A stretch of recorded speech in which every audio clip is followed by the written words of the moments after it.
Corona की made in India vaccine और दुनिया के सबसे बड़े टीकाकरण अभियान, इस विषय में अभी विस्तार से हमारी चर्चा हुई। प्रेजेंटेशन में भी काफी चीजें डिटेल बताई गई है और हमारे राज्यों के डिस्ट्रिक्ट लेवल के अधिकारियों तक बहुत विस्तार से इसकी चर्चा हुई है।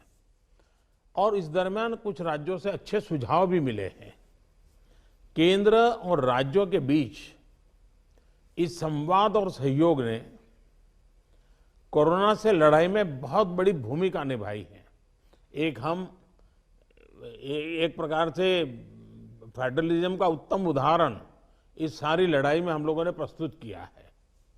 साथियों, आज हमारे देश के पूर्व प्रधानमंत्री स्वर्गीय लाल बहादुर शास्त्री जी की पुण्यतिथि भी है।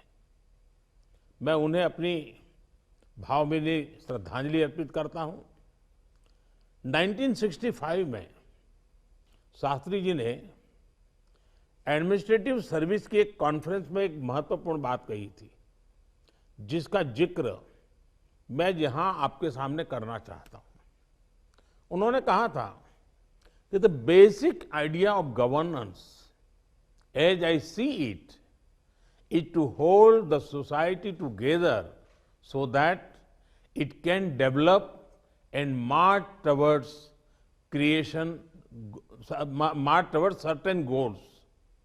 The task of the government is to facilitate this evolution, this process. मुझे संतोष है कि कोरोना के इस संकट काल में हम सभी ने एकजुट होकर काम किया। जो सीख लाल बहादुर शास्त्री जी ने दी थी, उसी पर चलने का हम सब ने प्रयास किया। और इस दरमियान संवेदनशीलता के साथ त्वरित फैसले भी किए गए, जरूरी संसाधन भी जुटाए गए और देश की जनता को निरंतर हम लगातार जागरूक भी करते रहे। और आज इसी का परिणाम है कि भारत में कोरोना का संक्रमण वैसा नहीं है और न ही वैसा फैला है जैसा दुनिया के अन्य देशों में हमने देखा है। जितनी घबराहट और चिंता 7-8 महीने पहले देशवासियों में थी, अब लोग उससे बाहर निकल चुके हैं। ये अच्छी स्थिति है, लेकिन केयरलेस न हो जाए, ये भी हमें चिंता करनी है। देशवासियों में बढ़ते विश्वास का प्रभाव आर्थिक गतिविधियों पर भी सकारात्मक रूप से दिखाई दे रहा है। मैं आपके राज्य प्रशासन की भी दिन रात जुटे रहने के लिए प्रशंसा करता हूं। साथियों, अब हमारा देश कोरोना के खिलाफ लड़ाई में एक निर्णायक चरण में प्रवेश कर रहा है। ये चरण है वैक्सीनेशन का। जैसे यहां जिक्र हुआ, 16 जनवरी से हम दुनिया का सबसे बड़ा टीकाकरण अभियान शुरू कर रहे हैं। ये हम सभी के लिए गौरव की बात है कि जिन 2 वैक्सीन को इमरजेंसी यूज ऑथराइजेशन दिया गया है, वो दोनों ही मेड इन इंडिया है। इतना ही नहीं, 4 और वैक्सीन प्रोग्रेस में है। और ये जो मैं करीब 60-70% काम पहले राउंड का होने के बाद बैठने की चर्चा इसलिए करता हूं कि उसके बाद और वैक्सीन भी आ जाएगी। और जब और वैक्सीन आ जाएगी तो हमें फ्यूचर का प्लान करने में वो भी एक बहुत बड़ी सुविधा रहेगी। और इसलिए सेकंड पार्ट इसका जो है, जो हम 50 से ऊपर वालों के लिए जाने वाले हैं, तब तक शायद हमारे पास और भी कुछ वैक्सीन आने की संभावनाएं हैं। साथियों, देशवासियों को एक प्रभावी वैक्सीन देने के लिए हमारे एक्सपर्ट्स ने हर प्रकार की सावधानियां बरती हैं और अभी साइंटिफिक कम्युनिटी की तरफ से विस्तार से हमें बताया भी गया है। और आपको मालूम होगा, मैं इस विषय में जब भी मुख्यमंत्रियों के साथ बात हुई, मैंने हमेशा एक ही जवाब दिया था कि इस विषय में हम जो भी निर्णय करना होगा वो साइंटिफिक कम्युनिटी जो कहेगी वो ही हम करेंगे। साइंटिफिक कम्युनिटी को ही हम फाइनल वर्ड मानेंगे और हम उसी प्रकार चलते रहे हैं। कई लोग कहते थे देखिए दुनिया में वैक्सीन आ गई, भारत क्या कर रहा है, भारत सो रहा है, इतने लाख हो गया, इतना हो गया, भारत कुछ, ऐसी भी चिल्लाहट हुई। लेकिन फिर भी हमारा मत था कि ये साइंटिफिक कम्युनिटी और जो इसके लिए जिम्मेवार लोग हैं उनकी तरफ से जब आएगा तभी हमारे लिए उचित होगा और हम उसी दिशा में चले हैं। बड़ी बात जो मैं दोहराना चाहता हूं कि हमारी दोनों वैक्सीन्स दुनिया की दूसरी वैक्सीन से ज्यादा कॉस्ट इफेक्टिव है। हम कल्पना कर सकते हैं अगर भारत को कोरोना टीकाकरण के लिए विदेशी वैक्सीन पर पूरी तरह निर्भर रहना पड़ता तो हमारे क्या हालत होते, कितनी बड़ी मुश्किल होती, हम उसका अंदाज लगा सकते हैं। ये वैक्सीन भारत की स्थितियां और परिस्थितियों को देखते हुए निर्मित की गई है। भारत के टीकाकरण का जो अनुभव है, जो दूर सुदूर क्षेत्रों तक पहुंचने की व्यवस्थाएं हैं, वो कोरोना वैक्सीनेशन कार्यक्रम में बहुत उपयोगी सिद्ध होने वाली है। साथियों, आप सभी राज्यों के साथ सलाह मशवरा करके ही ये तय किया गया है कि टीकाकरण अभियान की शुरुआत में किसे प्राथमिकता दी जाएगी। हमारी कोशिश सबसे पहले उन लोगों तक कोरोना वैक्सीन पहुंचाने की है जो देशवासियों की स्वास्थ्य सुरक्षा में जुटे हुए हैं, जो हमारे हेल्थ वर्कर्स हैं, सरकारी हो या प्राइवेट, पहले उनको टीका लगाया जाएगा।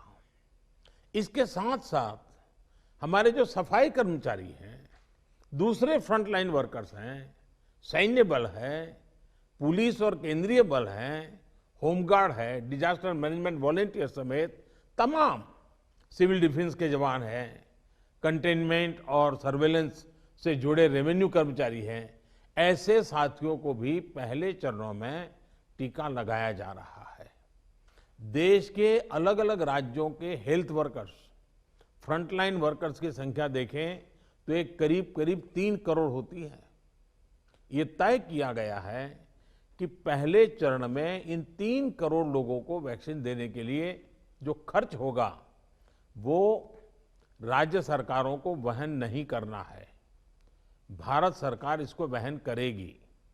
साथियों, वैक्सीनेशन के दूसरे चरण में, वैसे एक प्रकार से वो तीसरा चरण हो जाएगा, लेकिन हम अगर इन 3 करोड़ को एक माने तो दूसरा चरण 50 वर्ष से ऊपर के सभी लोगों को और 50 वर्ष से नीचे के उन बीमार लोगों को जिनको संक्रमण का सबसे ज्यादा खतरा है, उनको टीका लगाया जाएगा। आप सभी परिचित हैं कि बीते कुछ हफ्तों में जरूरी इंफ्रास्ट्रक्चर से लेकर लॉजिस्टिक तक की तैयारियां सभी राज्यों और केंद्र शासित प्रदेशों के साथ विचार विमर्श करके, लगातार मीटिंगें करके, मॉड्यूल्स बना करके इसको पूरा किया गया है। देश के लगभग हर जिले में ड्राई रन्स भी पूरे हो चुके हैं। इतने बड़े देश में सभी जिलों में ड्राई रन्स हो जाना, ये भी अपने आप में हमारी काफी बड़ी कैपेबिलिटी को दिखाता है। हमारी जो नई तैयारियां हैं, जो कोविड के एसओपीज हैं, उनको अब हमें अपने पुराने अनुभवों के साथ जोड़ना है। भारत में पहले से ही अनेक यूनिवर्सल इम्यूनाइजेशन प्रोग्राम ऑलरेडी चल रहे हैं, हमारे लोग बड़ी सफलतापूर्वक कर भी रहे हैं। मिशंस रूबेला जैसी बीमारियों के खिलाफ भी व्यापक कैंपेन हम लोग चला चुके हैं। दुनिया के सबसे बड़े चुनाव और देश के कोने कोने तक पहुंचकर मतदान की सुविधा देने का भी हमारे पास एक बहुत ही अच्छा अनुभव है। इसके लिए जो बूथ स्तर की रणनीति हम बनाते हैं, उसी को हमें यहां भी प्रयोग में लाना है। साथियों, इस टीकाकरण अभियान में सबसे अहम उनकी पहचान और मॉनिटरिंग का है जिनको टीका लगाना है। इसके लिए आधुनिक टेक्नोलॉजी का उपयोग करते हुए कोविन नाम का एक डिजिटल प्लेटफॉर्म भी बनाया गया है। आधार की मदद से लाभार्थियों की पहचान भी की जाएगी और उनको दूसरी डोज समय पर मिले, ये भी सुनिश्चित किया जाएगा। मेरा आप सभी से विशेष आग्रह रहेगा कि टीकाकरण से जुड़ा रियल टाइम डेटा कोविन पर अपलोड हो, ये सुनिश्चित करना है। इससे जरा सी चूक भी इस मिशन को नुकसान पहुंच सकता है। कोविन पहले टीके के बाद एक डिजिटल वैक्सीनेशन सर्टिफिकेट जनरेट करेगा। लाभार्थी को यह सर्टिफिकेट टीका लगाने के बाद डिजिटली तुरंत देना जरूरी है, ताकि उसे सर्टिफिकेट लेने के लिए फिर ना आना पड़े। किसको टीका लग चुका है ये तो इस सर्टिफिकेट से पता चलेगा ही, साथ ही दूसरी डोज उसको कब लगेगी इसके रिमाइंडर के रूप में भी ये काम करेगा। दूसरी डोज के बाद फाइनल सर्टिफिकेट दिया जाएगा। साथियों, भारत जो करने वाला है उसे दुनिया के अनेक देश फिर फॉलो करेंगे, इसलिए हमारी जिम्मेदारी बहुत ज्यादा है। एक और अहम तथ्य है जिसका हमें ध्यान रखना है। दुनिया के 50 देशों में 3-4 सप्ताह से वैक्सीनेशन का काम चल रहा है। करीब करीब 1 महीना हुआ, लेकिन अब भी करीब करीब 2.5 करोड़ लोग ही वैक्सीन हो पाई है पूरी दुनिया में। उनकी अपनी तैयारियां हैं, उनका अपना अनुभव है, उनका सामर्थ्य है, वो अपने तरीके से कर रहे हैं। लेकिन अब भारत में हमें अगले कुछ महीनों में ही लगभग 30 करोड़ आबादी के टीकाकरण का लक्ष्य हासिल करना है। इस चुनौती का पूर्वानुमान लगाते हुए ही बीते महीनों में भारत ने बहुत व्यापक तैयारियां की हैं। कोरोना की वैक्सीन से अगर किसी को कुछ असहजता होती है तो उसके लिए भी जरूरी प्रबंध किए गए हैं। यूनिवर्सल इम्यूनाइजेशन प्रोग्राम में पहले से ही इसके लिए एक मैकेनिज्म हमारे पास रहता है। कोरोना टीकाकरण के लिए इसको और मजबूत किया गया है। साथियों, वैक्सीन और टीकाकरण की इन बातों के बीच हमें ये भी याद रखना है कि कोविड से जुड़े जो प्रोटोकॉल हम फॉलो करते आ रहे हैं उनको इस पूरी प्रक्रिया के दरमियान भी बनाए रखना है। थोड़ा सा भी लूजनेस नुकसान कर सकता है। और यही नहीं, जिनको टीका लगाया जा रहा है वो भी संक्रमण को रोकने के लिए जो सावधानियां हम लेते रहे हैं उनको फॉलो करते रहे। ये सुनिश्चित करना ही होगा। एक और बात जिस पर हमें बहुत गंभीरता से काम करना है, हर राज्य, हर केंद्र शासित प्रदेश को ये सुनिश्चित करना होगा कि अफवाहों पर, वैक्सीन से जुड़े अपप्रचार को कोई हवा न मिले। इफ्स और बट्स से बात नहीं होनी चाहिए। देश और दुनिया के अनेक स्वार्थी तत्व हमारे इस अभियान में रुकावट डालने की कोशिश कर सकते हैं। कॉरपोरेट कंपटीशन भी इसमें आ सकती है, कंट्री का प्राइड के नाम से भी आ सकता है, बहुत सी चीजें हो सकती हैं। ऐसी हर कोशिश को देश के हर नागरिक तक सही जानकारी पहुंचाकर हमें नाकाम करना है।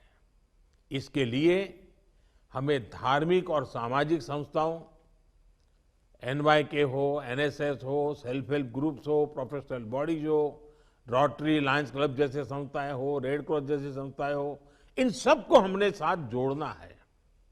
जो हमारी रूटीन स्वास्थ्य सेवा है, जो दूसरे टीकाकरण अभियान, वो भी ठीक से चलते रहें, इसका भी हमने ध्यान रखना है। क्योंकि हमें मालूम है कि हम 16 को शुरू कर रहे हैं, लेकिन हमारी 17 को एक रूटीन वैक्सीन का भी डेट है। तो इसलिए हमारा जो रूटीन वैक्सीन का काम चलता है वो भी कहीं डैमेज नहीं होना चाहिए। आखिरी में एक और गंभीर विषय के बारे में आपसे जरूर बात करना चाहता हूं। देश के 9 राज्यों में बर्ड फ्लू की पुष्टि हुई है। ये राज्य हैं केरला, राजस्थान, हिमाचल प्रदेश, गुजरात, हरियाणा, उत्तर प्रदेश, मध्य प्रदेश, दिल्ली और महाराष्ट्र। बर्ड फ्लू से निपटने के लिए पशुपालन मंत्रालय द्वारा कार्य योजना बनाई गई है, जिसका तत्परता से पालन आवश्यक है। इसमें डिस्ट्रिक्ट मजिस्ट्रेट की भी बड़ी भूमिका है। मेरा आग्रह है कि प्रभावित राज्यों के मुख्यमंत्री साथी भी मुख्य सचिवों के माध्यम से सभी डिस्ट्रिक्ट मजिस्ट्रेट का मार्गदर्शन करें। जिन राज्यों में अभी बर्ड फ्लू नहीं पहुंचा है, वहां की राज्य सरकारों को भी पूरी तरह सतर्क रहना होगा। हमें सभी राज्यों, स्थानीय प्रशासन को वाटर बॉडीज के आसपास, पक्षी बाजारों में, जू में, पोल्ट्री फार्म इत्यादि पर निरंतर निगरानी रखनी है, ताकि पक्षियों के बीमार होने की जानकारी प्राथमिकता पर मिले। बर्ड फ्लू की जांच के लिए जो लेबोरेटरीज हैं, वहां समय पर सैंपल भेजने सही स्थिति का जल्दी पता लगेगा और स्थानीय प्रशासन भी उतनी ही तेजी से कार्रवाई कर पाएगा। वन विभाग हो, स्वास्थ्य विभाग, पशुपालन विभाग के बीच जितना अधिक कोऑर्डिनेशन होगा, उतनी ही तेजी से हम बर्ड फ्लू के नियंत्रण में सफल होंगे। बर्ड फ्लू को लेकर लोगों में अफवाहें न फैलें, इसे भी हमें देखना होगा। मुझे पूरा विश्वास है कि हमारे एकजुट प्रयास हर चुनौती से देश को बाहर निकालेगा। मैं फिर एक बार आप सबका बहुत आभारी हूं और 60% काम होने के बाद हम दोबारा एक बार बैठ करके रिव्यू करेंगे। उस समय जरा विस्तार से भी बात करेंगे और तब तक कुछ नई वैक्सीन आ जाए तो उसको भी हम संज्ञान में लेकर के आगे की अपनी रणनीति बनाएंगे। बहुत बहुत धन्यवाद आप सबका।